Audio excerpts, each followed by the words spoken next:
Hi, my name is Darren Bartlett, and I love discussing current affairs on the African continent. And it's been a while since I came by here.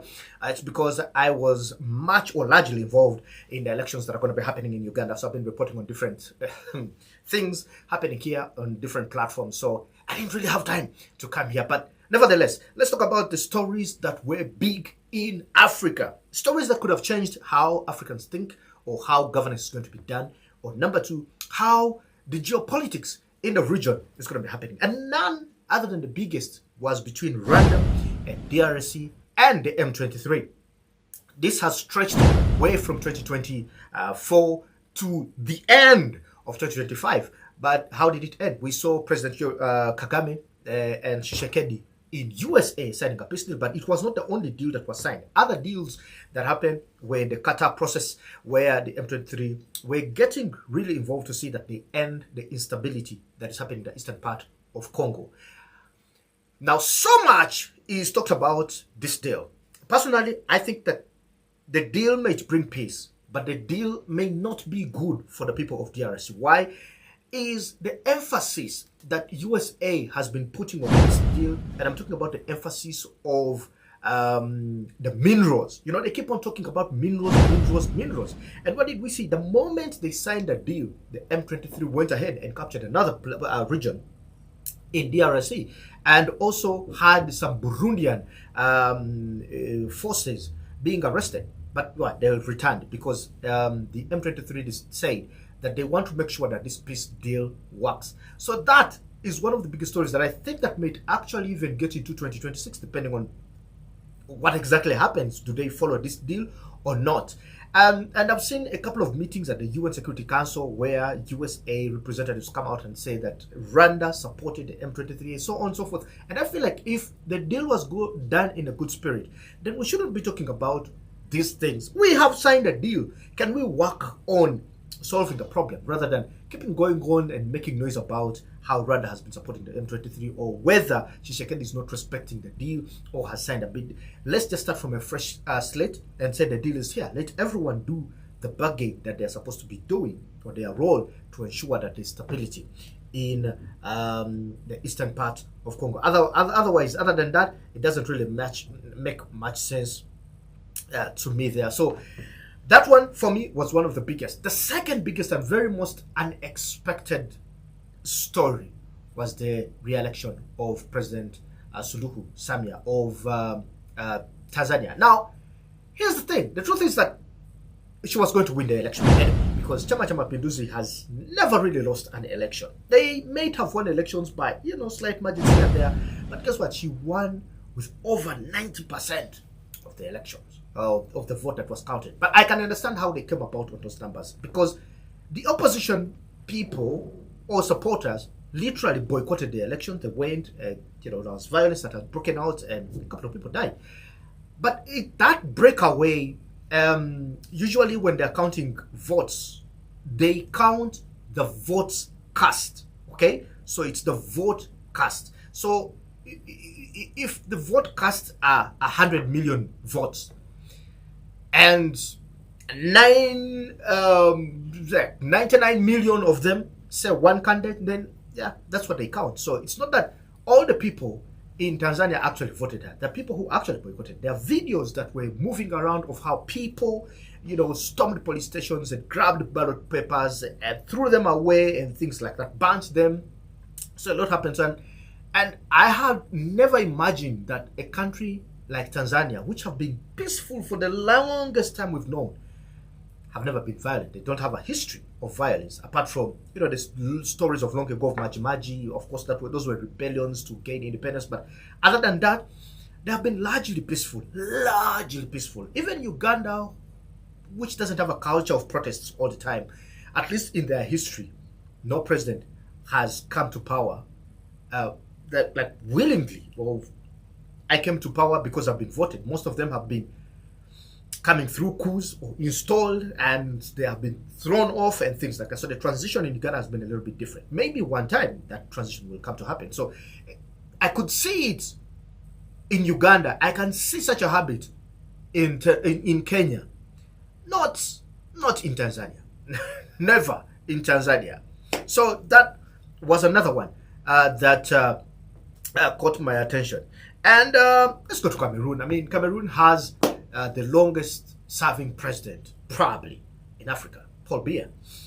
This guy is 92 years and he was re-elected again as a president. But this election came with so much, I would say, it was so controversial in a way because some members some members who wanted to run for presidency were arrested. But the most interesting bit was the daughter of the president, Paul Biya, coming out to say, "You shouldn't elect my father." And everyone was like, "Wait, did the daughter just say that?" That was one of the most interesting things that you could ever hear. The daughter of a sitting president said, "Do not elect my father." Well, she's enjoying life in Switzerland because that's where the father stays most of the time. So that re-election left so many people to wonder whether the Cameroonians actually want change or not. But again, the Cameroonians went on streets, especially the English-speaking region. They went on the streets and protested, and a couple of them died there. And speaking of dying, there's one thing I had forgotten about the story of Tanzania is it was alleged that 2,000 people were killed. There was an investigation by one of the TVs there claiming that there was a mass grave and all these other things.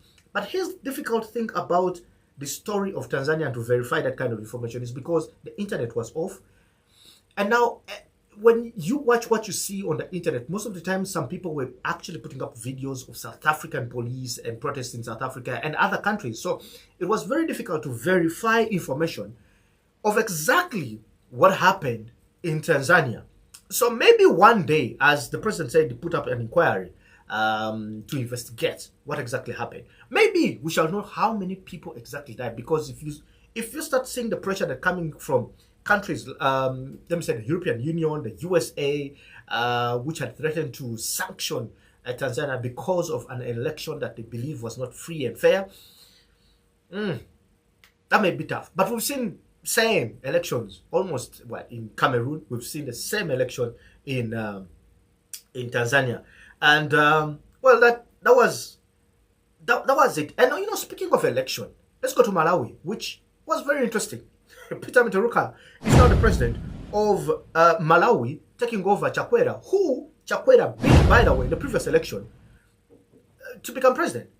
So interesting. Times in Malawi, and I credited this, and I said this again on my social media platforms. I said Malawi exhibited the most mature politics that I have ever seen on the continent of Africa. What a transition from Joyce Banda, Peter Mutaruka, and then to Chakwera, and then back to Peter Mutaruka. It means Chakwera had one term to rule, and the things that he did there, people were not impressed.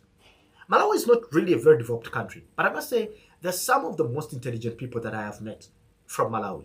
Very nice, well-spoken people. But yeah, the country has been grappling with diseases like cholera, and no electricity, no access to clean water. What a country it is! But it's one of the most interesting countries in the southern part of Africa, and probably one of the least developed countries in the southern part of Africa. One would think maybe Zimbabwe. No, infrastructure-wise, I think Malawi is the least developed country in the southern part of Africa. I might have forgotten about Lesotho and those ones, but those ones are infused in Lesotho is in what? It's in South Africa.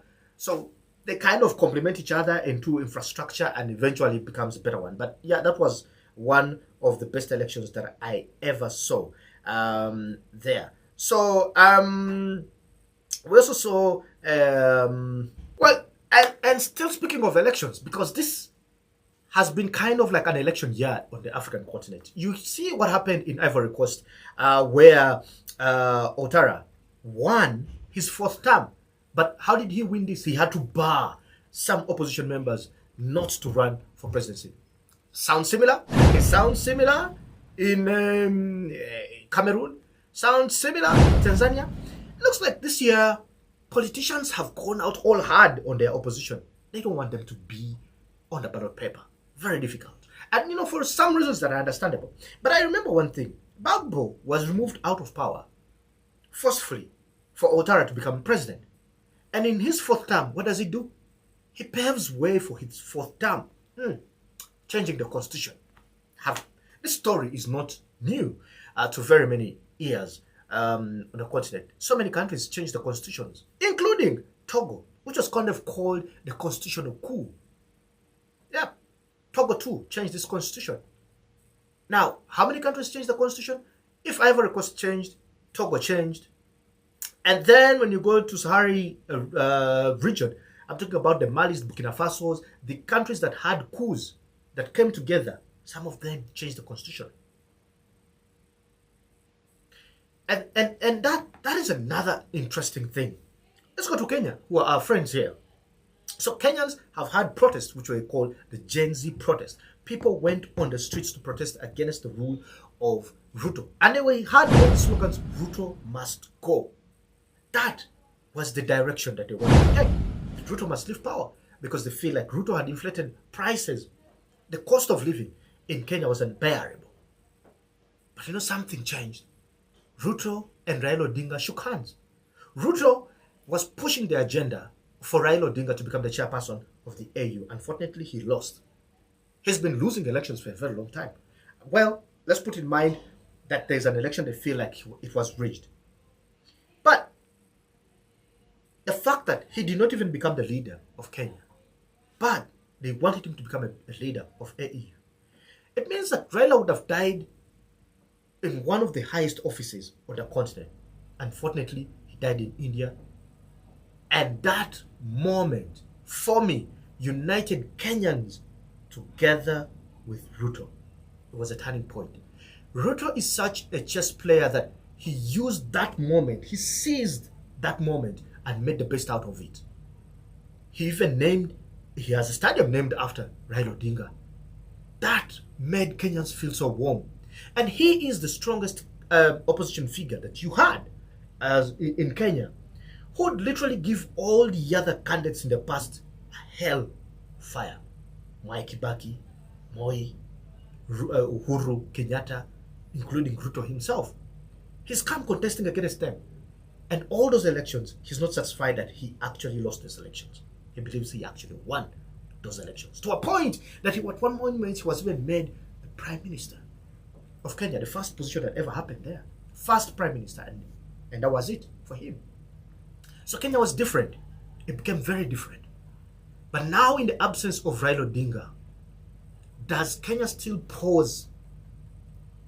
Do they still have an opposition figure who can take on Ruto?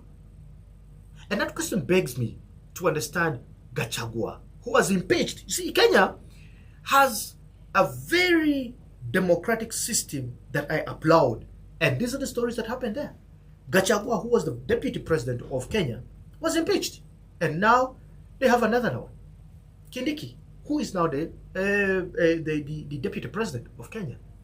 But you see, Gachagua was impeached probably because of his mistakes, these utterances that he made, the words and all these other things. He's out. And he threatened, he went and formed another political party that he feels is going to take on Ruto. And he has gone for the people in the mountain. That is the region that has one of the biggest populations. And most times, they are very influential in what comes out of Kenya. What a story in Kenya it is. Oh wow, Uganda. Entering into a political season now. You have still Bobby Wine, you have President Yoweri Museveni, you have General Muntu, you have Munyagwa, you have Mabirizi coming up for the second time as well against President Yoweri Museveni. 8 candidates. This time, guess what? No woman is standing to race with President Yoweri Museveni for the highest office in the country. How is it going? For the first time, we have the highest number of members of parliament disqualified by the Electoral Commission. 1, it's either education. 2, the members who nominated them, it's believed that they don't qualify. Or they say they forged their signatures. Or they did not consent to the people they nominated. Others, it's a lot of technicality. Proof of resignation. 2025. What a story this is. And you know what? It's going on. It's getting hotter, and those elections are going to happen in 2026. But so far, it's heated up. Tear gas every single journey. And you're wondering, what exactly is happening? And you see, when I talk about tear gas, we go to Angola. Very, very tough situation there. Because in Angola, they managed to, for the first time, I also had protests in Angola. Forget about the war that happened there. For a very long time, they had a war that almost spent 40 years. But they had also peace for a very long time. But that peace saw a lot of people now getting agitated by the ruling party that is there. So people went on the streets to protest in Angola because of the cost of fuel. And yet they are one of the leading countries in terms of producing oil on the continent of Africa. Wow. What a time.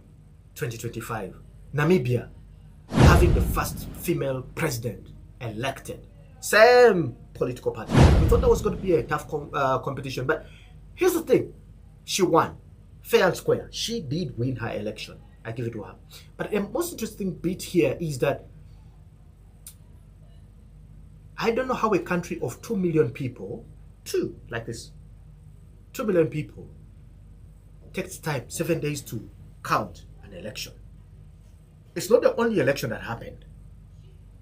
We had an election in Botswana where Dumo Boko became the president in a very interesting election. Whereas I had credited Malawi to have one of the best election systems and transparent, well, Botswana had a good one. Very interesting one. Did you know, in fact, that Botswana, this is going to be interesting to you, for you to listen, that the current president, the ruling regime, actually has the minority in parliament. You would expect that the president who wins the seat has the majority of parliament. Unfortunately, that's not the case in Botswana.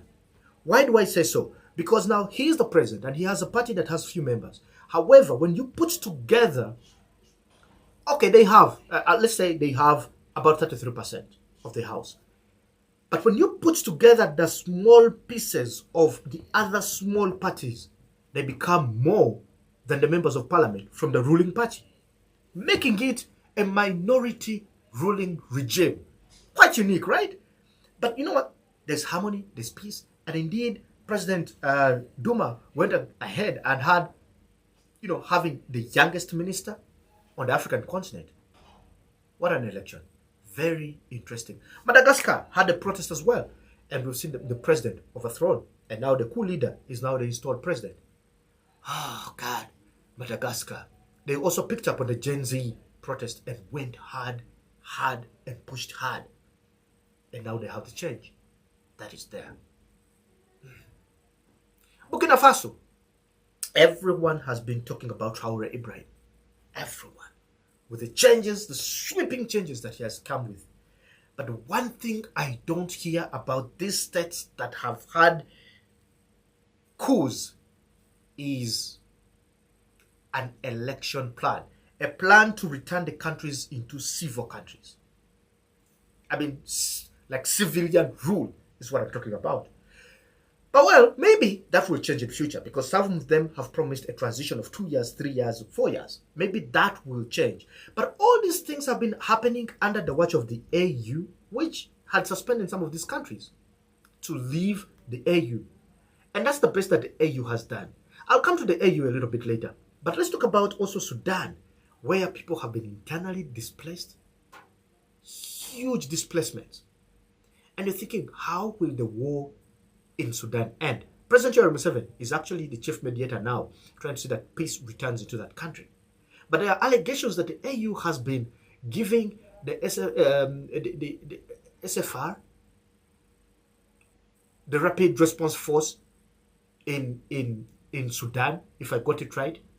Those are the people they say that have been giving them weapons. So they allege that Saudi Arabia has been doing that. But I want to finish with this because I don't like giving so many videos. There's so much that has happened. But there's this other one that happened this December. It looked like it's Christmas for a certain people in the region. But what a timing. But again, what does it mean? I'm talking about Somalia. How did the Prime Minister of Israel come out to endorse openly? And they became the first country to recognize Somaliland. Now, Somaliland is a region in the upper, it's in the north of Somalia, the Horn of Africa. If you remember the region that went and signed a deal with Ethiopia to have access to the ocean, yeah, that one, Somaliland. They even had the elections actually this year. They have a new president.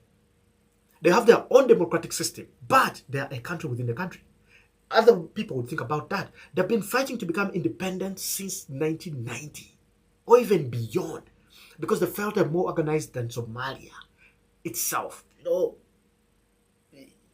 the capital city, they felt the government is not run well in Somalia. So they decided we can become independent. We can do things on our own. And guess what? Yep. Israel comes out and says, we are the first to recognize Somaliland as an independent country. And the AU came out refuting that and saying you should respect the boundaries of other countries. Of course, Somalia government itself came out and said, no. This is wrong, Israel. But these people have been there for a long time. 30 years. They have their own ruling party. Regime. They have their own police. They have ways that their own government. In fact, I tried to Google images and see how it looks like. It's actually developed. I wonder what the difference is between, okay, the differences they have, not the different, but the differences they have with the main government in Somalia. Why? Why is there that conflict between Somaliland and Somalia? But that's history for you to read about. But is it a win? Somaliland then gets a little of power. You know what that happens? It's because Israel will give it war equipment, will empower them, will empower Somaliland. But also, Somaliland will give them a region to go and put their army bases as Israel to monitor the activities of the pirates and the Houthis in Yemen because they're just close by. So it gives Israel a vantage point to attack the Houthis. That is political. That is how it happens. So Somaliland, given that they have the hand of the Israelis, do you know the other person who's going to support them? Oh yeah, you guessed right. Trump. Because whatever Israel says, Trump listens. And most times he actually acts about it. So do you really think that the government of Somalia will go against Israel or go against Somaliland itself or go against USA? Like I expect that USA will come out and become the second country to endorse. It will happen. It's just a matter of time. But that will empower the Somaliland people to push for independence than they have ever. This is going to happen. Will they join the East African community? I don't know. But will they join the IGAD? Most likely, yes. Most likely, yes. So that's a new development in the East African political affairs. But that said, Merry Christmas and a Happy New Year. And don't forget to subscribe, and I'll see you in the next one.